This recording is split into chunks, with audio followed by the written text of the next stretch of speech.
Hi നമസ്കാരം പ്രിയപ്പെട്ടവരെ. ഇന്നലെ ഞാൻ എൻ്റെ ഫേസ്ബുക്കിനകത്ത് ഒരു പോസ്റ്റ് ഇട്ടായിരുന്നു. ആ പോസ്റ്റിന് താഴെ വന്നിട്ടുള്ള ഒരു കമന്റ് ആണ് കേട്ടോ. ആ പോസ്റ്റ് എന്താണെന്ന് നിങ്ങൾക്ക് അറിയണമല്ലോ. കേരളത്തിലെ കാളകൂട വിഷം വമിക്കുന്ന രാജവെമ്പാലയെ പോലും തോൽപ്പിക്കുന്ന ഉഗ്ര വിഷജീവിയായിട്ടുള്ള മനുഷ്യക്കോലമില്ലാത്ത ഒരു വൃത്തികെട്ട നരാധമയായിട്ടുള്ള ഒരു സ്ത്രീയുടെ പോസ്റ്റ്. ഞാൻ പേര് എൻ്റെ നാവ് കൊണ്ട് പറയുന്നില്ല, കാരണം അത്രത്തോളം അറപ്പാണ് ആ ഒരു വിഷജന്തുവിനെ കാണുമ്പോൾ തന്നെ. ഈ രാജ്യത്ത് ജനിച്ചു വളർന്ന ഒരു ഇന്ത്യൻ പൗരനാണ് കുഞ്ഞാലിക്കുട്ടി സാഹിബ്. കുഞ്ഞാലിക്കുട്ടി സാഹിബ് കേരളം കണ്ടത് വെച്ചിട്ടുള്ള ഏറ്റവും വലിയ ഭൂരിപക്ഷത്തിൽ വിജയിച്ച ഒരാളാണ്. അദ്ദേഹത്തെ ഇവിടുത്തെ ജനങ്ങളാണ് തെരഞ്ഞെടുത്തത്. ഇവിടുത്തെ മുസ്ലിങ്ങൾ മാത്രം വോട്ട് ചെയ്തതെന്ന് ഞാൻ വിശ്വസിക്കുന്നില്ല കേട്ടോ. എല്ലാ മതവിഭാഗത്തിൽപ്പെട്ടിട്ടുള്ള ആളുകളും വോട്ട് ചെയ്തിട്ടാണ് അദ്ദേഹത്തിന് ഈ ഒരു തെരഞ്ഞെടുപ്പിൽ ഏറ്റവും വലിയ ഭൂരിപക്ഷത്തിൽ വിജയിക്കാൻ സാധിച്ചത്. ആ മനുഷ്യനെ കുറിച്ചിട്ട് തെണ്ടിത്തരം പറഞ്ഞിട്ടുള്ള ഒരു ക്ഷുദ്രജീവി, ആ ജീവിയെക്കുറിച്ചാണ് ഞാൻ ഇന്നലെ ഒരു പോസ്റ്റ് ഇട്ടത്. അവർ പറഞ്ഞെന്താണ്, പാസ്പോർട്ട് ഉണ്ടെങ്കിലും ഐഡന്റി കാർഡ് ഉണ്ടെങ്കിലും ഇവരൊന്നും ഈ രാജ്യക്കാരല്ല, ഇവരൊക്കെ മറ്റേ പാകിസ്ഥാന്റെ ചോരയാണ് ഇവരുടെ സിരകളിൽ ഓടുന്നതെന്നാണ് പറഞ്ഞത്.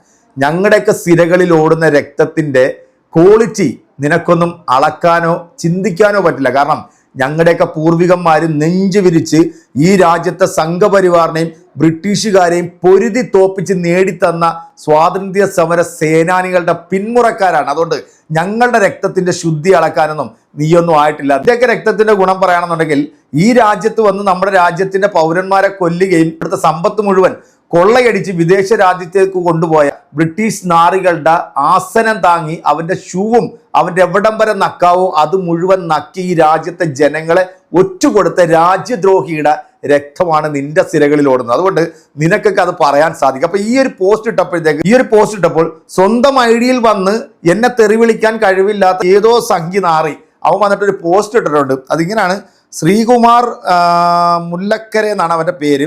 ഇത് രണ്ടും നീയാണ്, നിന്റെ ഈ ഭാഷ എവിടെയെന്നെങ്കിലും അടിമേടിക്കും നീ. അതിന് നിന്റെ തന്ത ഒന്നുകൂടെ ജനിക്കണം. നീ ആണാണെങ്കിൽ ഈ വല്ലോൻ്റെ എന്നൊക്കെ അടിമേടിച്ച് തരാതെ നീ നേരിട്ട് വന്നിട്ട് ഉണ്ടാക്കാൻ നോക്കുക. അപ്പം ഞാൻ ആരാണെന്നുള്ളത് നിനക്ക് മനസ്സിലാവും. 3 സീറ്റ് കിട്ടിയതിൻ്റെ ആ ഹുങ്കും കുത്തിക്കിടപ്പും ഇങ്ങോട്ടല്ല ഇറക്കേണ്ടത്. ഇവിടുത്തെ ജനങ്ങളോട് നല്ല രീതിയിൽ പെരുമാറാനും മനുഷ്യനായി മതിക്കാനും നീയൊക്കെ ആദ്യം മനസ്സിലാക്കുക. സംഘപരിവാർ കാണിക്കുന്ന തെമ്മാടിത്തരത്തെക്കുറിച്ച് പറയുമ്പോഴത്തേക്ക് തട്ടിക്കളയും ഞൊട്ടിക്കളയും, നിന്നെ അങ്ങ് മാർക്കും. എന്നെ മാർക്കം ചെയ്തുകൊണ്ട് പിന്നെ ഇനി ഒന്നുകൂടെ ചെയ്യേണ്ടി വരത്തില്ല. അപ്പം അത്തരത്തിലുള്ള ഉമ്മാക്കിയും വരട്ടലൊന്നും ഇങ്ങോട്ട് വേണ്ട. ഈ യഥാർത്ഥ സംഘപരിവാർ ആരാണെന്നും സംഘപരിവാറിന്റെ പ്രത്യയശാസ്ത്രം എന്താണെന്നും സംഘപരിവാർ ഈ രാജ്യത്ത് നടപ്പാക്കാൻ പോകുന്നത് എന്താണെന്നൊക്കെ നമുക്ക് വളരെ വ്യക്തമായിട്ട് അറിയാന്നേ. അത് ഇവിടുത്തെ അവൻ്റെയൊക്കെ വിചാരധാര എന്ന് പറയുന്ന ആ ഒരു ബുക്കിനകത്ത് എഴുതി വെച്ചിട്ടുണ്ട്.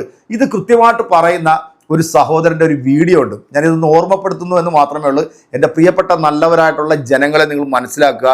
ഇവർ നമുക്കും നമ്മുടെ നാടിനും നമ്മുടെ രാജ്യത്തിനും ഭീഷണിയാണ്, നമ്മുടെ രാജ്യത്തിന് അപമാനമാണ്. മറ്റു രാജ്യങ്ങളിൽ നമ്മുടെ രാജ്യക്കാരെ പറയിപ്പിക്കുന്നതും ഈ പ്രവർത്തികൾ കാണിച്ചുകൊണ്ടിരിക്കുന്നത് ഇവനെപ്പോലുള്ള ഊളകൾ, സ്വന്തം ഐഡിയിൽ പോലും വരാൻ ഹെൽപ്പില്ലാത്ത നട്ടലില്ലാത്ത ഇതുപോലത്തെ പുഴുത്ത ജന്മങ്ങളാണ് എന്ന് പറയാതിരിക്കാൻ പറ്റുന്നത്. നമുക്ക് ആ വീഡിയോ ഒന്ന് കണ്ടു നോക്കാം. മാസാണ്, കിടുവാണ്. കണ്ടിട്ട് നമ്മുടെ ഇന്നത്തെ ലൈക്കും കമന്റും ഒക്കെ ആ സഹോദരൻ തന്നെ കൊടുത്തരും കേട്ടോ. അപ്പൊ വീഡിയോ ഉണ്ടോ? പുതിയ കാവിലെ പള്ളി കണ്ടിട്ടുണ്ടോ? ഓ, എത്ര കോടി രൂപയാണെന്നറിയാമോ? എറണാകുളത്തെ ലുലു മാൾ കണ്ടിട്ടുണ്ടോ? എത്ര കോടിയാണെന്നറിയാമോ? ഈ തിരുവനന്തപുരത്ത് ഇഞ്ചക്കൽ നമ്മുടെ ബൈപ്പാസിൽ ഒരു ലുലു മാൾ വരുന്നു, എത്ര കോടിയാണെന്നറിയാമോ? ഇതെല്ലാം ഇനി കിട്ടാൻ പോവാ. ഇതെല്ലാം RSSന്റെ ശാഖയുടെ ഓഫീസാക്കാൻ പോവാ. ഇവന്മാരെല്ലാം അടിച്ച് കളയാൻ പോവാ. പുളിര് കൊരുകയാണ് RSSകാർക്ക് ഇത് കാണുമ്പോൾ. ഓ, ലുലു മാൾ കൈ കിട്ടുക, പുതിയാവിലെ പള്ളി കൈ കിട്ടുക, ഇതെല്ലാം അവിടെ കിട്ടിക്കഴിയുമ്പോൾ ഇവരുടെ മുഴുവൻ സമ്പത്ത് ഇങ്ങോട്ട് വാങ്ങിച്ചിട്ട് നമ്മൾ ഇവരെ പുറത്താക്കാൻ പോവുകയാണ്. ഇതാണ് പാവപ്പെട്ട BJP-കാരോട് പറഞ്ഞു കൊടുക്കുന്നത്. നിങ്ങളൊന്ന് ആലോചിച്ച് നോക്കുക. ഈ സ്വത്തെല്ലാം കൈയടക്കാൻ പോവുകയാണ്. ഈ രാജ്യം ആരുടേതാണെന്നറിയാതെ അതിന് തടസ്സമായിട്ട് നിന്ന് എല്ലാത്തിനെയും അവർ തട്ടിത്തെറിപ്പിക്കും. എന്താ ഇതിന്റെയൊക്കെ ലക്ഷ്യം? ഈ ആശയത്തെ അവർ പറയുന്നത് 1922 ദ ബെഞ്ച് ഓഫ് തോട്ട് എന്ന് പറയുന്ന പുസ്തകം ഇന്ത്യയിൽ പ്രസിദ്ധീകരിക്കുന്നത്. ഇപ്പൊ ആ പുസ്തകം കിട്ടാനേ ഇല്ല. വിചാരധാര എന്ന മലയാളത്തിൽ ട്രാൻസ്ലേറ്റ് ചെയ്യപ്പെട്ടിട്ടുണ്ട്. 735 പേജുണ്ട് വിചാരധാരയിൽ. ആ വിചാരധാരയിലെ 19, 20, 21 അധ്യായം. ഞങ്ങളുടെയൊക്കെ പഴയ യുവജന സംഘടനാ പ്രവർത്തന കാലത്ത് ഇത് ഒരുപാട് സ്ഥലത്ത് ഈ സാധനം എടുത്തുകൊണ്ട് പോയി പ്രസംഗിക്കാൻ പോകുമായിരുന്നു. എന്താ ഈ പുസ്തകം? അന്ന് ആർക്കും മനസ്സിലായില്ല.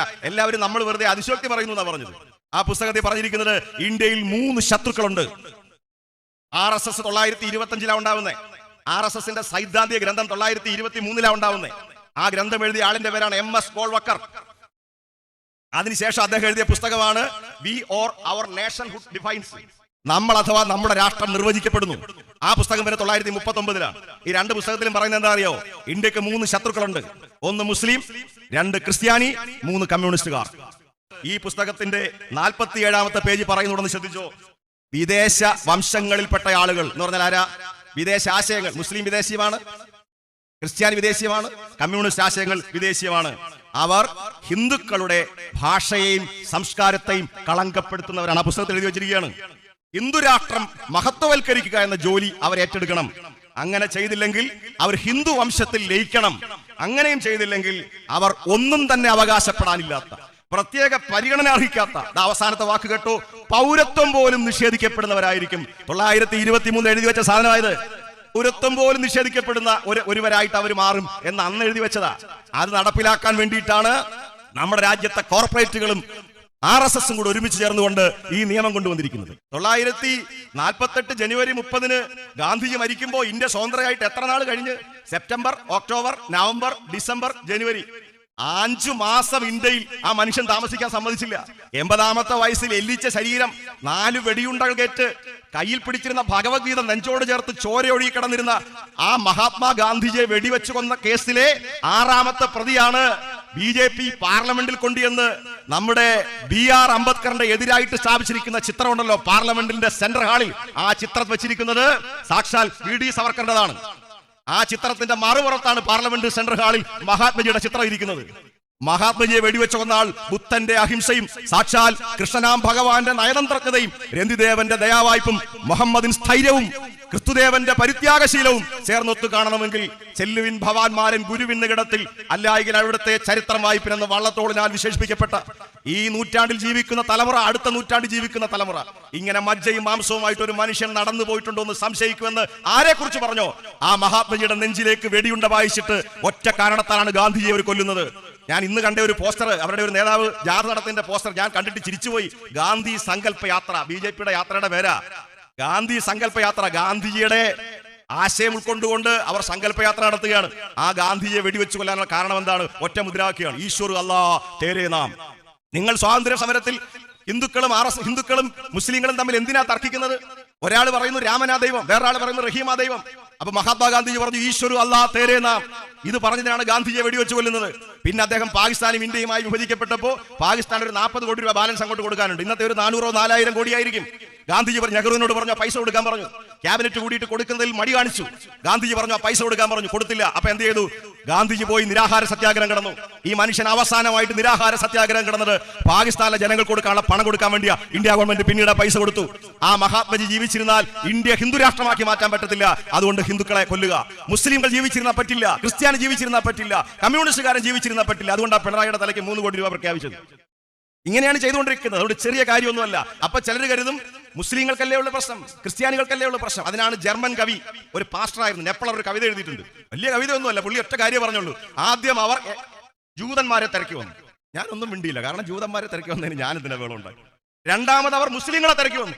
ഞാൻ ശബ്ദിക്കാൻ പോയില്ല, ഞാൻ മുസ്ലിം അല്ല. മൂന്നാമത് അവർ ക്രിസ്ത്യാനികളെ തിരക്കി വന്നു. ഞാൻ മിണ്ടാനേ പോയില്ല, ഞാൻ ക്രിസ്ത്യാനിയല്ല. നാലാമത് അവർ എന്നെ തിരക്കി വന്നു. ഞാൻ ചുറ്റിനും നോക്കിയപ്പോൾ ഒരുത്തനും ഇല്ല എന്നെ രക്ഷിക്കാൻ. ഈ അവസ്ഥയായിരിക്കും നാട്ടിലെ 80% വരുന്ന പിന്നാക്ക ജനവിഭാഗങ്ങൾക്ക് ഉണ്ടാകാൻ പോവുക. ആഹാ, എന്താ അല്ലേ? എടാ സംഖ്യകളെ, നിനക്കൊക്കെ വേണ്ടിയാണ് ഞാനിപ്പോൾ ഈ ഒരു വീഡിയോ ഇട്ടത്. കാരണം എൻ്റെ കമന്റ് ബോക്സ് വന്നിട്ട് കമന്റ് ഇട്ട് മെഴുകുന്നില്ലേ, സ്വന്തം ഐഡിയിൽ പോലും വന്ന് കമന്റ് ഇടാൻ കെൽപ്പില്ലാത്ത. അപ്പൊ നിനക്കൊക്കെ വേണ്ടിയാണ് ഈ ഒരു വീഡിയോ. പിന്നെ ഇവിടുത്തെ നല്ല ഹൈന്ദവ സഹോദരങ്ങൾ ഈ മനുഷ്യൻ പറഞ്ഞിട്ടുള്ളത് കേൾക്കണം. സംഘപരിവാറിന്റെ പ്രത്യശാസ്ത്രം എന്താണ്, അവരെന്താണ് മുന്നോട്ട് വെക്കുന്നത്? അവർ 100 വർഷം തികയുമ്പോൾ ഇത് ഹിന്ദു രാഷ്ട്രമാക്കണമെന്നുള്ള അവരുടെ ഒരു അജണ്ട, അതിന്റെ ഭാഗമാണ് ഇപ്പം നമ്മൾ പശ്ചിമ ബംഗാൾ ഇപ്പോൾ കണ്ടുകൊണ്ടിരിക്കുന്നത്. BJP അവിടെ അധികാരത്തിലേറി. എങ്ങനെയാണ് അധികാരത്തിൽ വന്നതെന്നും എങ്ങനെയാണ് അധികാരം പിടിച്ചതെന്നൊക്കെ ഉള്ളത് ഹരിയാഹാരത്തിൽ നിന്ന് ഓരോ മനുഷ്യർക്കും മനസ്സിലാവും. അതിനൊക്കെ വ്യക്തമായിട്ടുള്ള ഒരുപാട് വാർത്തകൾ നമ്മൾ ഇതിനടക്കം തന്നെ കാണുന്നുണ്ട്. അപ്പം സംഘപരിവാർ കേരളത്തിൽ നടപ്പാക്കാനായിട്ട് ശ്രമിച്ചുകൊണ്ടിരിക്കുന്നത് ഇതൊക്കെ തന്നെയാണ്. ഇവിടുത്തെ ഹിന്ദുവിനെയും ക്രൈസ്തവനെയും മുസൽമാനെയൊക്കെ തമ്മി തല്ലിച്ച് അതിൻ്റെ ഇടയിൽ നിന്ന് ലാഭം കൊയ്യാൻ വേണ്ടി ശ്രമിക്കുന്ന ഈ വേട്ടാവളിയന്മാരെ കേരളത്തിലെ പ്രബുദ്ധരായിട്ടുള്ള വിദ്യാസമ്പന്നരായിട്ടുള്ള ജനങ്ങൾ മനസ്സിലാക്കി വേണം ഇനി ഓരോ സ്റ്റെപ്പും മുന്നോട്ട് വെക്കാൻ. ഇല്ലെങ്കിൽ നമ്മുടെ ഈ ദൈവത്തിൻ്റെ സ്വന്തം നാട്, ഗോഡ്സ് ഓൺ കൺട്രി എന്നൊക്കെ നമ്മൾ അഹങ്കരിച്ച് പറയുന്നത് നമ്മുടെ ഈ നാട് ചെകുത്താൻ്റെ കൺട്രിയായി മാറും. ഈ മതം തലക്ക് പിടിച്ചിട്ടുള്ള ഈ മതയോളികൾ ആക്കി മാറ്റുമെന്നുള്ള കാര്യത്തിൽ ഒരു സംശയമില്ല. എൻ്റെ പ്രിയപ്പെട്ട പ്രേക്ഷകരെ, ഈ വീഡിയോ നിങ്ങൾക്ക് ഇഷ്ടപ്പെട്ടിട്ടുണ്ടെങ്കിൽ നിങ്ങളുടെ കമൻറ്റുകളൊക്കെ അറിയിക്കുക. അടുത്തൊരു വീഡിയോ നമുക്ക് വീണ്ടും കാണാം. അതുവരേക്കും എല്ലാവർക്കും നല്ലത് മാത്രം വരട്ടെ. നല്ലത് ചിന്തിക്കുക. ബൈ.